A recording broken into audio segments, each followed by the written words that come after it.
Hi friends, welcome back to my channel. ഇന്നൊരു കുട്ടി shopping ആയിട്ടാട്ടോ എത്തിയിട്ടുള്ളത്. ഷോപ്പിങ്ങിന് ഞങ്ങൾ ഫസ്റ്റ് തന്നെ SM സ്ട്രീറ്റിലേക്കാണ് പോയത്. അപ്പോൾ ഫസ്റ്റിൽ തന്നെ ഞങ്ങൾക്കൊരു പർദ്ദ എടുക്കാനുണ്ടായിരുന്നു മോൾക്ക് മദ്രസയിലേക്ക്. അപ്പോൾ അങ്ങനെ ആ ഷോപ്പിലൊക്കെ കയറി പർദ്ദയൊക്കെ വെച്ച് നോക്കി. ആൾക്ക് പർദ്ദ ഇഷ്ടമായി. സാധാരണ അടുപ്പിക്കാറാണ്, ഇപ്പം എല്ലാ സൈസിലും കിട്ടാനുള്ളതുകൊണ്ട് റെഡിമെയ്ഡ് തന്നെ വാങ്ങി. പിന്നീട് ബാഗ് നോക്കണം, നോട്ട്സ്, കുട, അങ്ങനെയുള്ള പല സംഭവങ്ങളും സ്കൂളിലേക്ക് വേണ്ട എല്ലാവിധ സാധനങ്ങളും വാങ്ങണം. അങ്ങനെ കുട്ടിക്ക് വേണ്ട സാധനങ്ങളൊക്കെ എടുക്കുന്നുണ്ട്. എന്നിട്ട് ഹസ്ബൻഡിനോട് ചോദിക്കും ഇതെടുക്കട്ടെ അതെടുക്കട്ടെ എന്നൊക്കെ ചോദിക്കും. അപ്പോൾ ഹസ്ബൻഡ് പറയും ചിലപ്പോൾ നല്ലതെടുക്കാൻ പറയും, അല്ലെങ്കിൽ ഇതിനെക്കാട്ടിയും റൈറ്റൊക്കെ നോക്കിയിട്ടൊക്കെ നമ്മൾ സാധനങ്ങൾ എടുക്കുകയുള്ളൂ. പിന്നെ അവർക്ക് വേണ്ടിയിട്ടുള്ള ടവൽസ്, മറ്റേ ടിഫിൻ ബോക്സ് പൊതിയാനൊക്കെ വേണ്ട ടവൽസൊക്കെ എടുത്തു. പിന്നെ ടിഫിൻ ബോക്സ് നോക്കുന്നുണ്ട്. സാധാരണ ഹസ്ബൻഡ് ബോംബെയിലൊക്കെ പോകുമ്പോൾ ടിഫിൻസ് ബാഗ്സൊക്കെ കൊണ്ടുവരാറുണ്ട്. അപ്പോൾ ഈ പ്രാവശ്യം അങ്ങനെ കൊണ്ടുവന്നിട്ടൊന്നുമില്ല.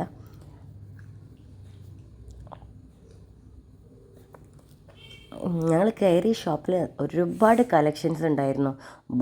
വെറൈറ്റി ബോക്സസ് ഉണ്ടായിരുന്നു, പിന്നെ നോട്ട്സ് ഉണ്ടായിരുന്നു, പിന്നെ കുട, അങ്ങനെ വേണ്ട സ്കൂളിലേക്ക് വേണ്ട എല്ലാവിധ സാധനങ്ങളും എന്തെന്ത് മോഡലുകളാണ്. കാണുമ്പോൾ തന്നെ ഷോപ്പിൽ നിന്ന് ഇറങ്ങാൻ തോന്നില്ല, നമുക്ക് അത്രയും കാണുമ്പോൾ വാങ്ങാൻ തോന്നും. പിന്നീട് ഞങ്ങൾ ഓയസിൻ്റെ ഉള്ളിലേക്ക് വന്നു. അവിടെ നിന്നാണ് പിന്നെ നോട്ട്സൊക്കെ വാങ്ങിയത്. പിന്നീട് ഞങ്ങൾ പോയത് ജാംജമിലേക്കാണ്. അവിടെ നല്ല സാധനങ്ങളൊക്കെ ഉണ്ടായിരുന്നു. സ്കൂളിലേക്ക് ആവശ്യമുള്ള സാധനങ്ങളൊക്കെ വെറൈറ്റി സാധനങ്ങളൊക്കെ ഉണ്ട്. പിന്നെ അവിടെ എല്ലാ സാധനങ്ങളും ഉണ്ടല്ലോ, നമുക്ക് എന്ത് വേണമെങ്കിലും അവിടെ വന്നാൽ മതി. ജാംജമ്മ വന്നിട്ട് ഞങ്ങൾ എനിക്ക് എൻ്റെതായ കുറച്ച് സാധനങ്ങളൊക്കെ വാങ്ങാനുണ്ടായിരുന്നു, കിച്ചണിലേക്കുള്ള സാധനങ്ങൾ. പിന്നീട് അവിടെ ബാഗിനൊക്കെ നല്ല ഓഫർ ഉണ്ടായതുകൊണ്ട് എനിക്ക് SM നിന്ന് വാങ്ങിയ ആ ഒരു റൈറ്റ് തന്നെ എനിക്ക് ജാംജൂമിലും തോന്നി.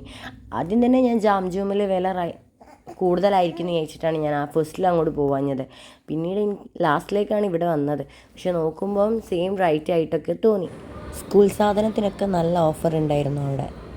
അപ്പം കുറച്ച് സാധനങ്ങൾ ഇവിടെ നിന്നും വാങ്ങി. അങ്ങനെ ഒരുവിധം റൗണ്ട് അടിച്ച് സ്കൂളിലേക്കുള്ള സാധനങ്ങളൊക്കെ കിട്ടി. കുട്ടിക്ക് അവർക്ക് വേണ്ട സാധനങ്ങളൊക്കെ കിട്ടിയപ്പോൾ നല്ല ഹാപ്പി ആയിട്ടുണ്ട്. ഞാൻ സാധനങ്ങളൊക്കെ നോക്കണ സമയത്ത് പിന്നെ മോന് വാവനെ എടുക്കുന്നുണ്ടായിരുന്നു, മോളും അതേപോലെ വാവനെ എടുക്കുകയൊക്കെ ചെയ്യും. എടുത്തു കഴിഞ്ഞാൽ ഉറങ്ങുന്ന കുട്ടീനെ ആണെങ്കിൽ ചിലപ്പോൾ എഴുന്നേൽപ്പിക്കുകയും ചെയ്യും. ഇനിയിപ്പം എണീറ്റ് കരയുകയാണെങ്കിൽ ഒന്ന് തട്ടി ഒന്ന് ആട്ടിയിട്ടൊക്കെ ഇങ്ങനെ വീശിയിട്ടൊക്കെ ഉറക്കുകയും ചെയ്യും. അപ്പോൾ ചില സമയത്ത് കുട്ടികളെ നല്ലോണം നോക്കുകയും ചെയ്യും, ചില സമയത്ത് നല്ലോണം നിൽക്കുന്ന കുട്ടീനെ കരയിപ്പിക്കുകയും ചെയ്യും. എന്തായാലും നല്ല രസമാണ്.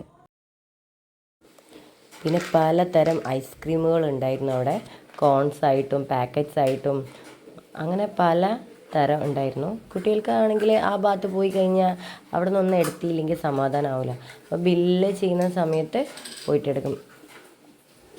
പിന്നീട് അപ്സ്റ്റെയറിൽ ഒരുപാട് സാധനങ്ങളുണ്ട്. അവിടെയാണ് വെറൈറ്റി ആയിട്ടുള്ള സാധനങ്ങളൊക്കെ, നല്ല ബ്രാൻഡഡ് സാധനങ്ങളും എല്ലാം അപ്സ്റ്റെയറിലുണ്ടായിരുന്നു. കളിക്കുന്ന ടോയ്സ്, പിന്നെ ഒരു വീട്ടിലേക്ക് വേണ്ട എല്ലാവിധ സാധനങ്ങളും അവിടെ ഉണ്ടായിരുന്നു. അവിടെ നല്ല റേറ്റിൽ കുറവുമുണ്ട്. പിന്നീട് നല്ല മോഡൽസും എല്ലാം കൊണ്ട് നല്ല സൂപ്പർ സാധനങ്ങളാണ് അവിടെ ഉള്ളത്. മോൾക്ക് പറ്റിയൊരു ബാഗ് മോള് അവിടെ നിന്ന് എടുത്തു. പിന്നെ ഞാനും കുറേ പാത്രങ്ങളൊക്കെ നോക്കിയിരുന്നു. പിന്നെ നല്ല അടിപൊളി ഫ്ലവർ പോട്ടൊക്കെ ഉണ്ടായിരുന്നു. ഇവിടെ അത്യാവശ്യം തിരക്കുണ്ടായിരുന്നു. ഇത് ഞങ്ങൾ ഷോപ്പ് ചെയ്തത് സ്കൂൾ തുറക്കുന്നതിൻ്റെ തലേന്നായിരുന്നു. അപ്പോൾ എല്ലാവരും തന്നെ പർച്ചേസ് ചെയ്യുന്നത് ഈ ബാഗ്, കുട, ടിഫിൻ ബോക്സ് അങ്ങനെയുള്ള സംഭവങ്ങളൊക്കെ തന്നെയായിരുന്നു. ഹൗസ് വാമിങ് കഴിഞ്ഞിട്ട് പിന്നെ ഇന്നാണ് ഞാൻ ഷോപ്പിംഗ് ചെയ്യാൻ ഇറങ്ങിയത്. അല്ലാത്ത ഫങ്ഷനും കാര്യമൊക്കെ പോവെങ്കിൽ കൂടിയും ഷോപ്പിങ്ങിനായിട്ട് ഇറങ്ങിയിട്ടില്ലായിരുന്നു. കാരണം വീട്ടിൽ വിരുന്നാരും അങ്ങനെ ഒക്കെ ഉള്ളതുകൊണ്ട് തന്നെ ഇറങ്ങാൻ പറ്റിയിട്ടില്ലായിരുന്നു. സോ എന്തായാലും വന്നത് ഞാൻ എല്ലാ കാര്യങ്ങളും വാങ്ങിയിട്ടൊക്കെ ആണ് തിരിച്ച് വീട്ടിലേക്ക് പോകുന്നത്. ഈ വീഡിയോ ഇഷ്ടമായെങ്കിൽ ലൈക്ക് ചെയ്യുക, ഷെയർ ചെയ്യുക, സബ്സ്ക്രൈബ് ചെയ്യുക. Thanks for watching.